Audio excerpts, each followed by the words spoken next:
Here we are again, and boy,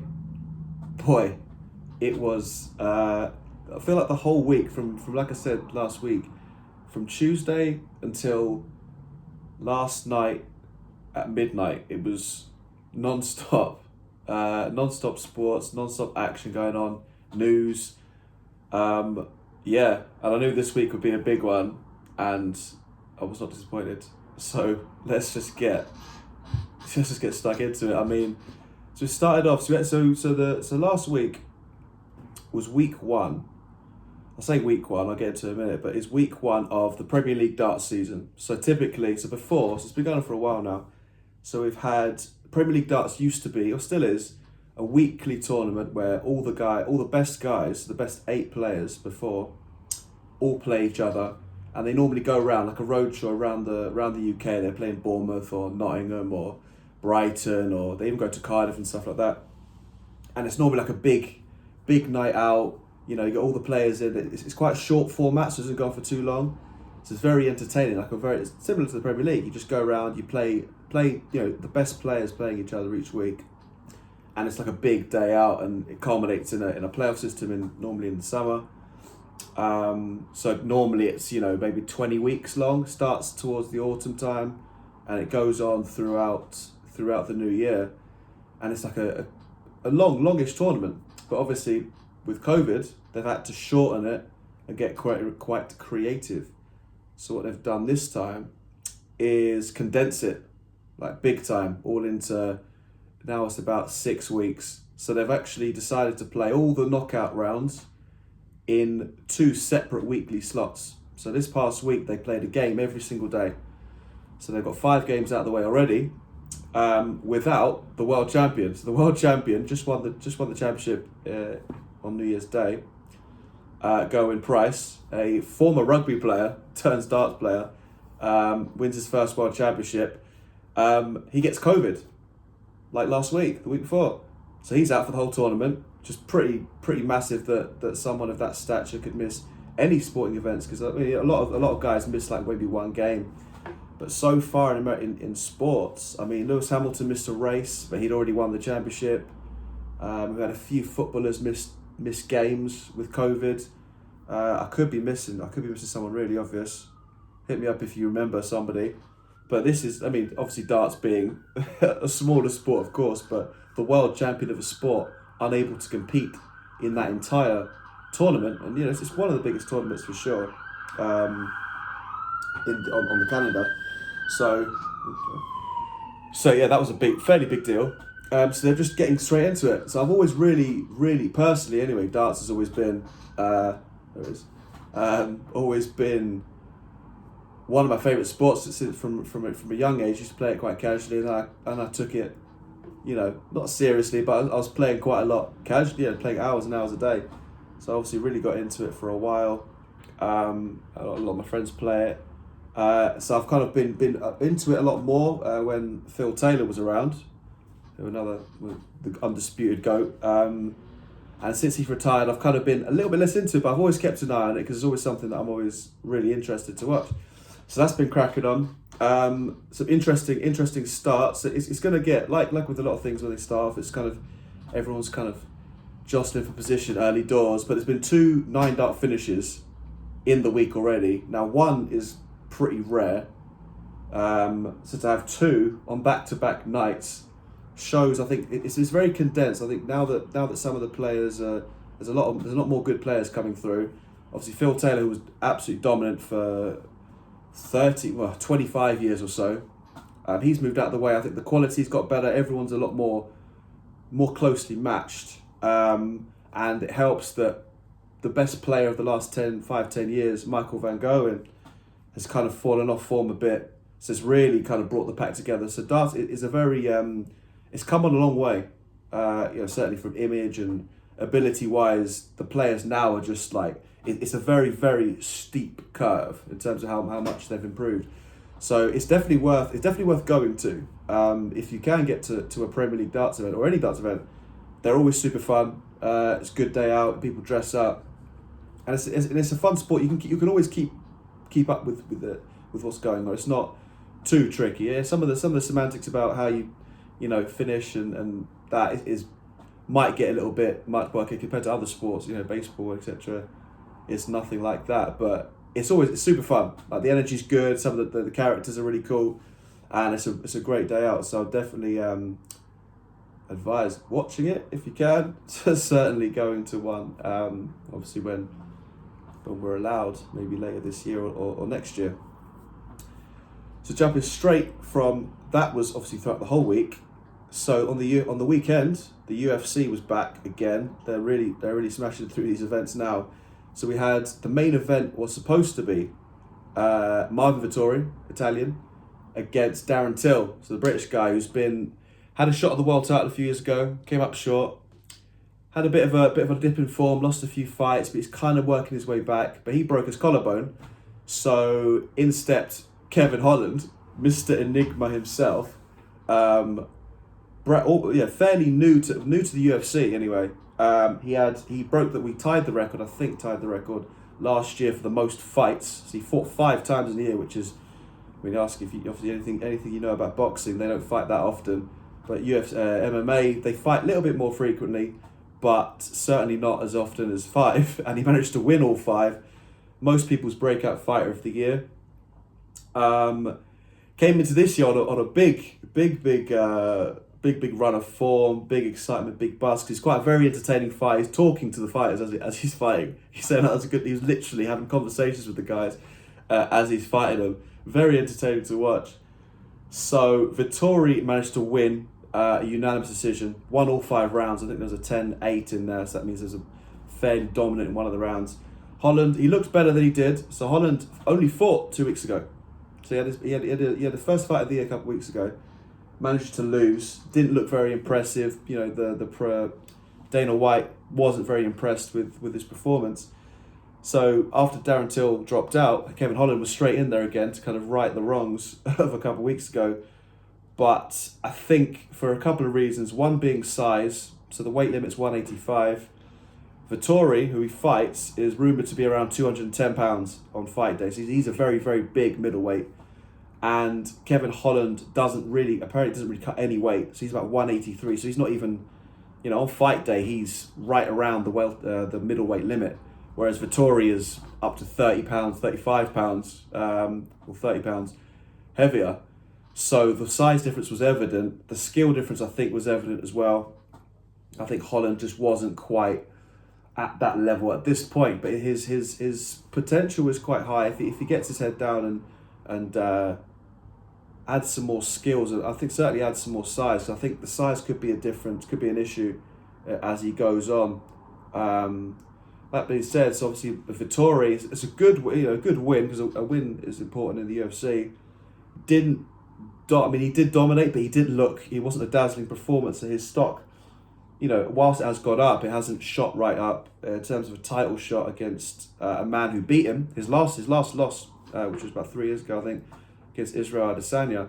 So a title shot might not be next for Vettori, but I think certainly get another good win, and it'd be hard to deny, seeing as the last person he lost to is the champion. So if he can get a couple of good wins together, I think certainly we could be seeing Vettori in a title shot. Interesting fighter at the featherweight, a young Brit, not young, young compared to some, Arnold Allen, who is on a 10-fight win streak, 8-fight win streak in the UFC, which is very impressive at whatever weight, no matter who you're beating, even if you're not beating the top guys. 8 wins in a row is pretty impressive. So he's one to watch out for, because I think this year he could be looking at maybe another fight and then maybe a title shot. We could get an English UFC champion, which is for the first time since Michael Bisping at middleweight. So that could be exciting times for the Brits. So jumping into a review. So obviously last week I did a preview of the Champions League, made a few predictions, a few little guesses based on what happened. And a lot of them were, I was impressed by how, all the games were pretty interesting. Like some of them turned out exactly how I thought they would be, namely Chelsea, who managed to get a good win away from home against Porto. So they've got 2 away goals. They're in a very, very strong position going into tomorrow's game. tomorrow's game at home. So they should clean that one out and finish that. PSG, who I remember saying about Lewandowski, who was missing for Bayern Munich. Bayern Munich did. I mean, it was a strange game because Bayern Munich were good. They're going forward. They're attacking, but PSG countered, and they managed to win the game 3-2. So they've got some away goals in the bank as they go and obviously host Bayern Munich tomorrow. But like I said, so they've got some jittery. They've been in some excellent positions going back, namely Barcelona, where they're 4 goals up, going into the second leg, and Barcelona pulled off one of the greatest comebacks, in football, certainly in Champions League football, to knock them out. So PSG have had some problems closing out knockout games, especially when they've got leads, especially when they've got good leads. So this one's not over yet. The game was very close. PSG managed to get the win with Mbappe, who all the talk last week was about Holland. I kind of overlooked Mbappe a little bit, but he's outstanding, absolutely outstanding. So he really galvanised PSG last week. Madrid got the win kind of as expected. Again, Liverpool got an away goal, so Madrid won 3-1 at home. Well, not their home, they're playing at the training ground because they can't play at the home stadium. So Madrid got a 3-1 win. They're in a good position, but obviously Liverpool with the away goal. Away goals in the Champions League are massive, unfortunately, some would say. But yeah, so Madrid are certainly in a good position coming over to Liverpool to play this game.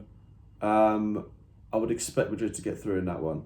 I think Madrid have got a good squad. Liverpool did win on the weekend, so we're not looking too bad. Manchester City Dortmund was a close and controversial game. Dortmund had a goal disallowed for a foul, which most would say wasn't a foul. Jude Bellingham, 17-year-old Dortmund player, a British guy, real talent. He's one of those young players that Dortmund have, as well as Holland and Jadon Sancho, that are very, very exciting. Bellingham scored what I consider, most people consider a legal goal, but it was chalked off for a foul. Man City ended up winning the game 2-1. So again, they're in a good position, but going over to play Dortmund, who have an away goal, one on the weekend. Dortmund won on the weekend. So it's that game. That game is very finely poised. I think out of the 4, that game's the most evenly poised. I think going into the next round, you've got PSG and Bayern is very good, but they've got 3 away goals. 3 away goals is pretty good. And I think Madrid and Chelsea would be in a good position. You'd expect them to close out those games, given the positions they're both in. Sticking with Europe, so you had Man United played away at Granada. They got 2-0 win. Again, as expected, 2-0 away is a fantastic result. You really should be going through if you win 2-0. Arsenal weren't so lucky. They conceded a late goal against Slavia Prague, so they drew 1-1. So next week we're looking at again another nervy game away in Prague for Arsenal. So we'll see how that one goes. I'm not even going to predict that because Arsenal in Europe, who knows? You literally never know. You couldn't call it. But again, all the games are it's nothing's certain. I think put it that way. Absolutely nothing certain, especially when it's European football, when it's European football on the agenda. The weekend. So getting into the weekend stuff. We had obviously the Premier League. So Manchester City managed to lose at home to Leeds, who have been a very exciting team this year. Very strange result for them. West Ham with Jesse Lingard, who's on loan from Man United. Man United essentially, sent him out on loan because he wasn't going to play. He wasn't particularly full of confidence, and now he's been one of the, if not the best player in the Premier League based on form since he's moved there. He's certainly one of them. He's just flying the goals in. He's playing with confidence. So Man U might be getting him back in the summer, or selling him to West Ham. Yeah, that could be exciting. Sunday you had Man U beating Spurs, coming from behind. They had a goal. Man U had a goal disallowed early with a VAR. It was a foul. I mean, it probably was a foul. It's a bit, touch and go in the build up to Man U's goal, which got disallowed. Spurs went off and scored, and then Man U fought back, managed to get a good win, really important win in terms of, I say top four. United probably should have, top four's pretty comfortable at this point, but we're really separating ourselves in second now, which, pretty pleased with. The top four race, I'm going to do another video this week about the top four race, because there's, 6 or 7 teams that are in for it, all different. They came into the season with different expectations. Some are in there, they're kind of not really too sure, well, weren't expected to be, like West Ham, and then some are down there fighting for a position they didn't think they'd be in, like Liverpool, Chelsea. And there's, the form is going to be interesting, the fixtures are going to be interesting, how they're all matched up. But yeah, that's coming soon. I'll do a breakdown of that, because that's pretty fascinating. So looking forward to next week, before I get into the main event of this particular video, form runs back this weekend at Imola. It's week 2, round 2.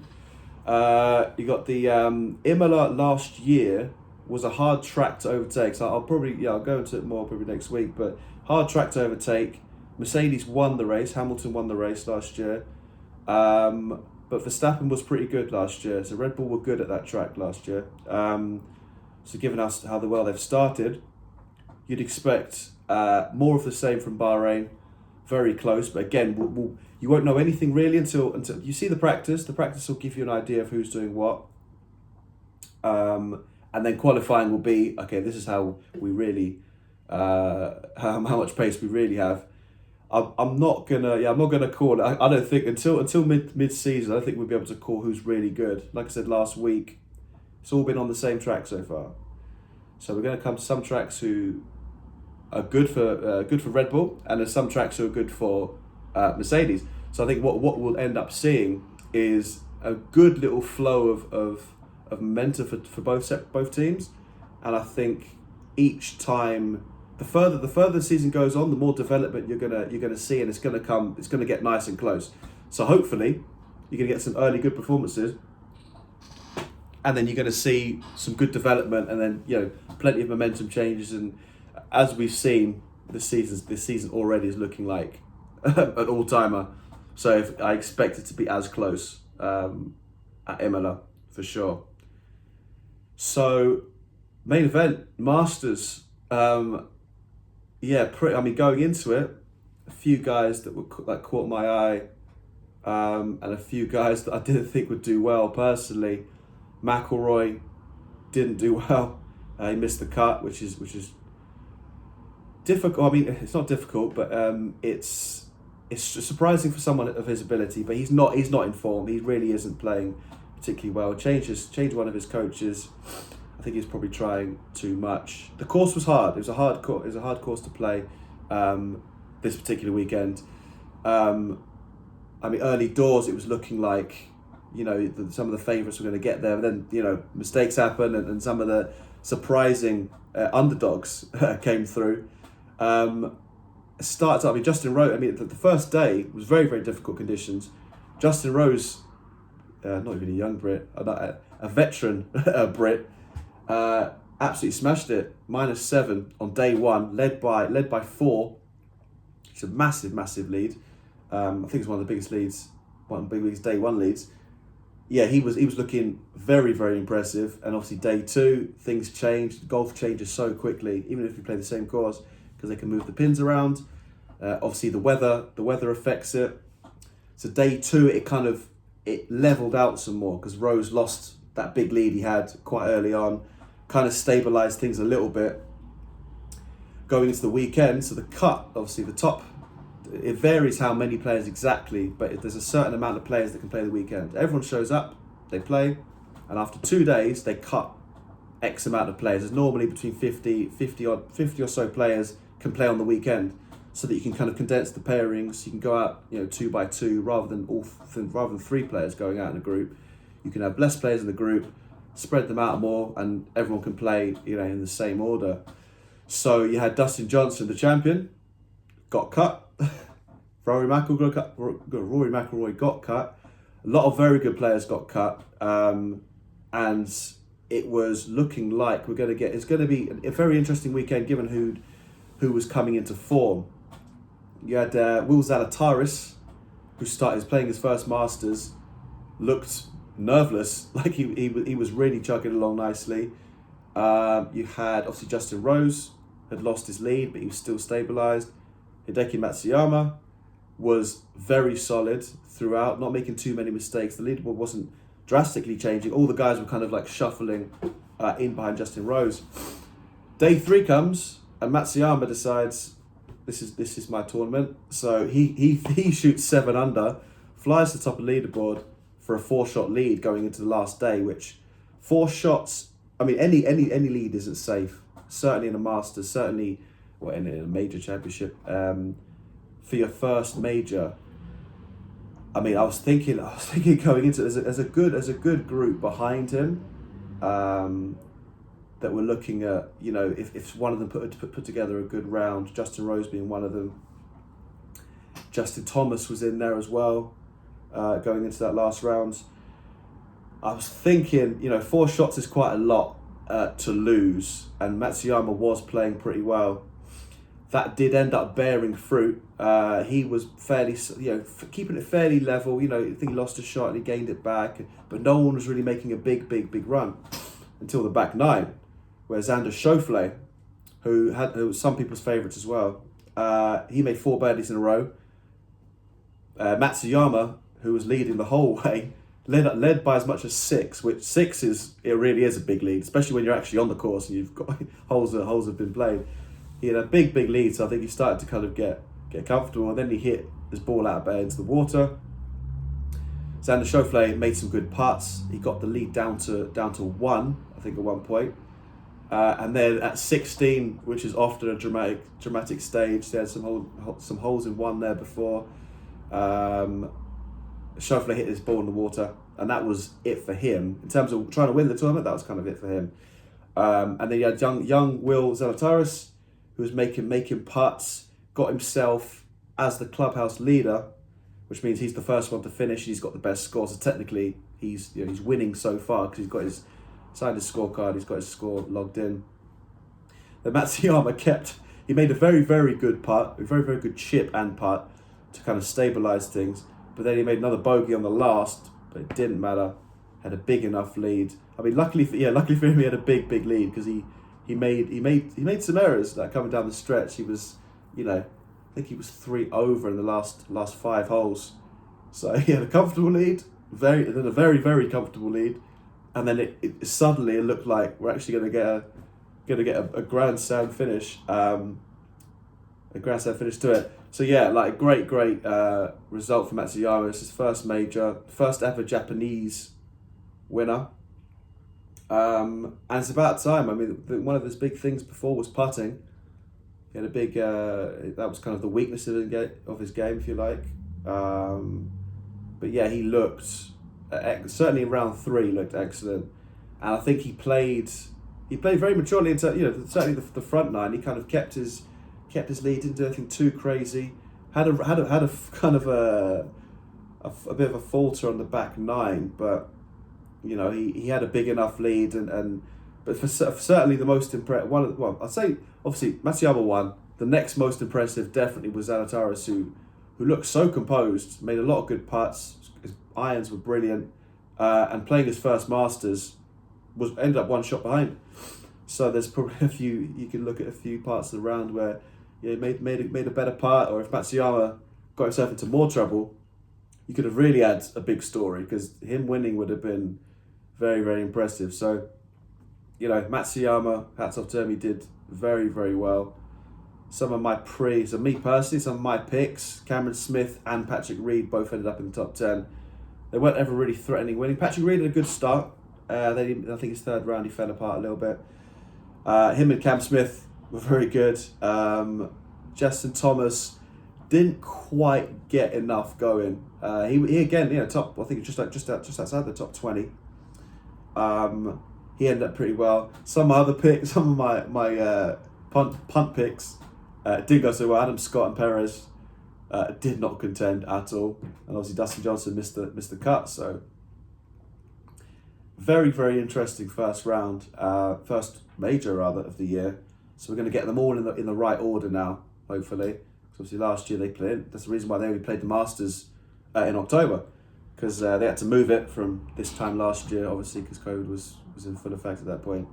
So we're going to get a full calendar in the right order, and a lot of these players are getting their first wins now, first major wins, rather than Tiger Woods winning all of them. Now we're getting a lot of new players winning big tournaments, and they're all getting more confident, and therefore, going forward, there's going to be some very, very interesting golf tournaments with a lot of players who are very much in form. Jordan Spieth, touch on him, because he came into it, obviously he won last week for the first time in 4 years. He has won the Masters before. He was excellent. He came tied third in the end. Just a couple of bits got away from him, but I think he could well be back. He could well be back at the top of the game if he can keep with the improvements he's making. He looked very, very impressive, and it's good to see him back, at the top end, with all the very, very top players. So yeah, we're looking forward to some very, very interesting golf tournaments coming up. So next week it's more of the same. We've got more UFC. We've got some golf, so some smaller golf tournaments playing. Lots of football. Obviously going forward, the Champions League's back, Europa League's back. It's going to be very interesting to see if all these teams can kind of hold what they've got, and kind of close out these ties that are all very interesting. I mean, maybe the Chelsea ones should be a bit more comfortable, but the others are very, very interesting indeed. So yeah, loving all this content.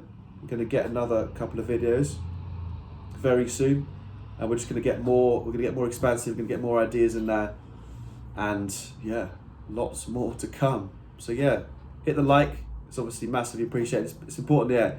Get some engagement. Get the like in there. Drop some comments if there's any thoughts on what I've just said, or what you might want to see.